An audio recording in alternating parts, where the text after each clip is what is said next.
Greetings all, Dr. X here. Hey, it's good to see you. Now, welcome back from your summer break.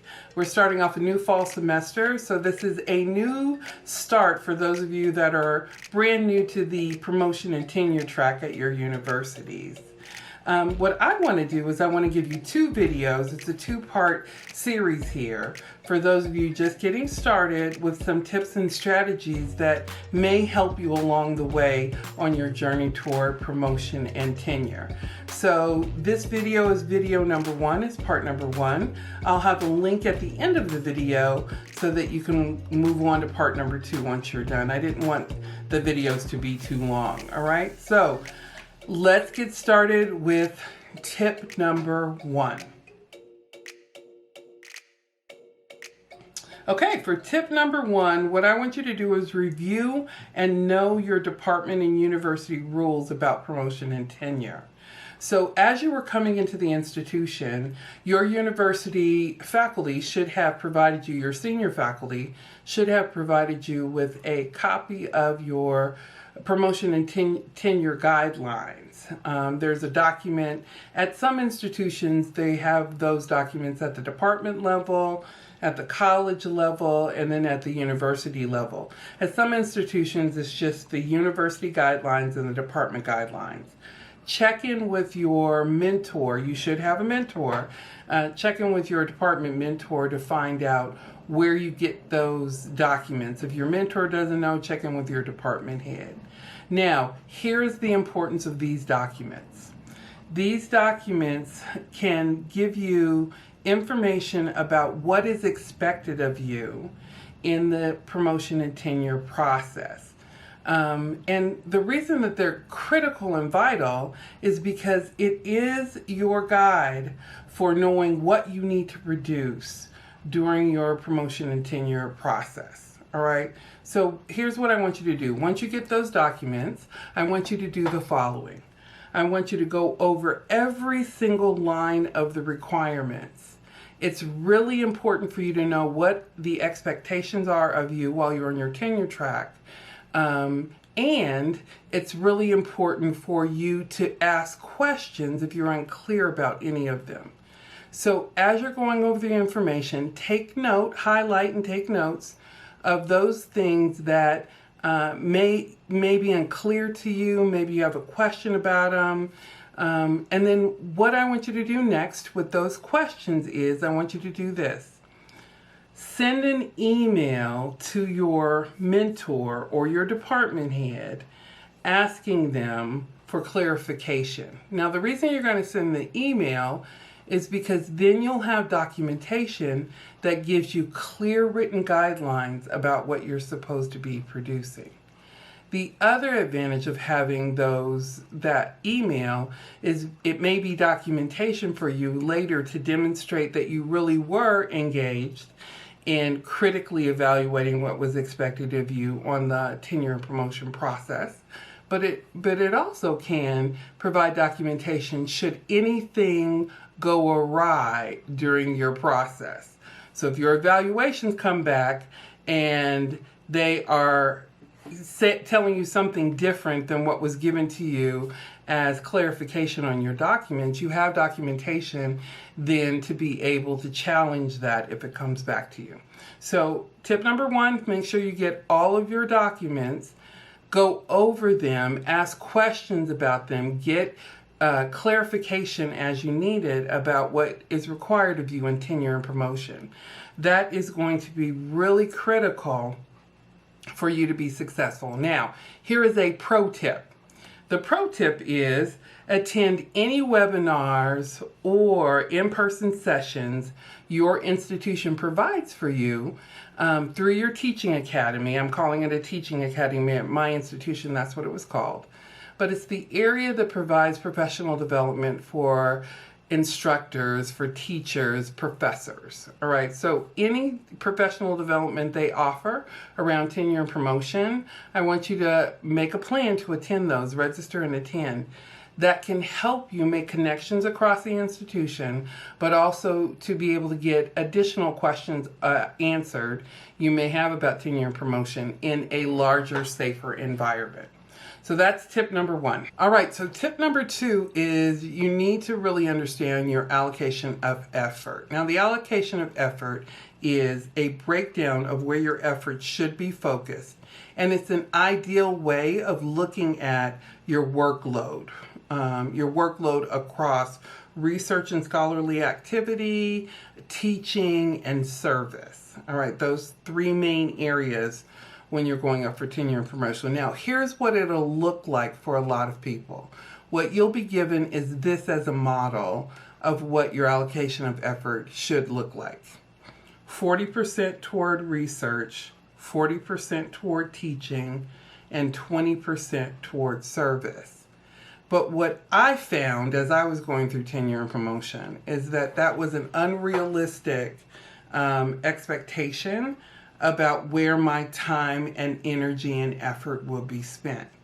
In order to achieve tenure and promotion at a Research 1 institution, research and scholarship count so much more in the evaluation than does teaching or service.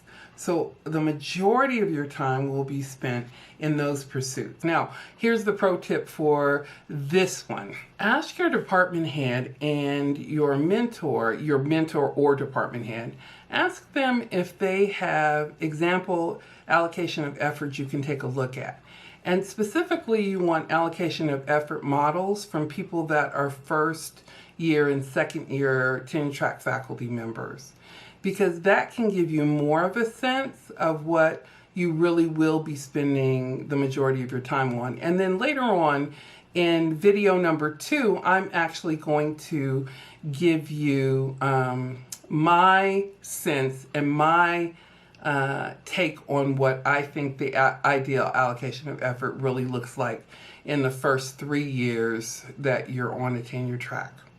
Okay, tip 3, you need to focus the majority of your efforts on peer-reviewed journal articles. Now, again, you're going to get the guidelines from your mentor, you're going to get the guidelines from your institution, and if those guidelines tell you that you need to focus on writing a book or book chapters or doing a whole bunch of presentations at conferences, then you listen to whatever your guidelines say. But if your guidelines don't say that, even if they don't specifically say this, explicitly say you need peer-reviewed journal articles, you need peer-reviewed journal articles. You need as many of those as you can get. Now, your institution should be able to provide you, your department should be able to provide you with a list of journals that they consider top tier journals for you to be able to submit to. Middle tier and top tier is what you want to know about. Now, if your institution doesn't give you guidelines, think about this as a guideline. I'm going to look at my notes, okay? So I would submit 25% of your submissions, 20, 25, 30% of your submissions, submit those to your top tier journals in your field, and the other 70, 75%, if you are submitting 25% to top tier journals, the other 75% should go to middle tier journals. Now, here's why I'm saying that. I'm saying that because it takes a long time for the publication process for a journal article to get reviewed, accepted, and published in a top tier journal. And because you are tenure track, you really want to focus on getting as many publications in, through, and out of the process, the journal article process, as possible by the time you go up. All right, by the time you go up for tenure and promotion, but that's what I mean by the time you go up. So to do that, you can't submit everything only to top tier journals because you don't have enough time on the clock to get them published. So you want to split your efforts between middle tier and top tier journals. Now, again, if I'm not your mentor, go to your mentor and ask your mentor what they think. But if they're not giving you guidelines, I would aim for that during the tenure process. Now, here's something that I'll share with you that I did that made a huge difference for me when I was in the tenure process, and what has made a big difference for those people that I've evaluated as a senior faculty member to get tenure. you want to use this as a guide. You should always be writing on at least 2 journal articles. Every semester, you should be on 2, writing on 2, have 2 submitted and under review, and then have 2 in the pipeline for final reviews and in press or coming out as a publication. If you can keep that kind of production, especially over the first 3 years, into the 4th and 5th year before you go up for tenure, you should have more than enough to be able to submit and say, this is what I've produced, peer-reviewed journal articles during my time, and that will assist you in being able to be strong when you come up for tenure and promotion. You're a strong candidate at that point.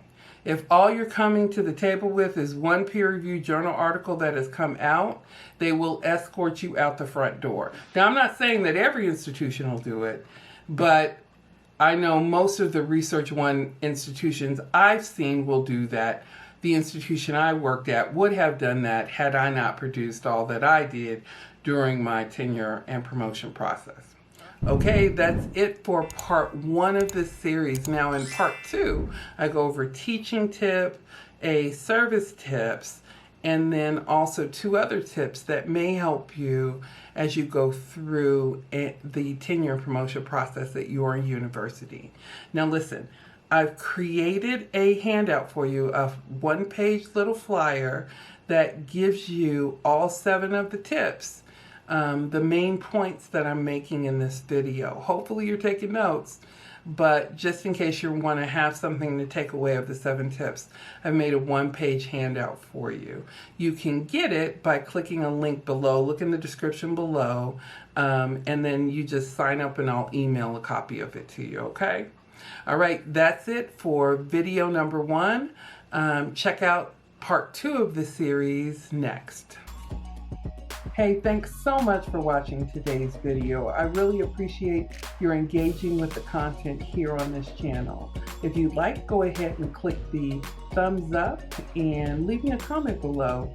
I always love engaging with other people in higher education. Thanks so much for watching and have a terrific day.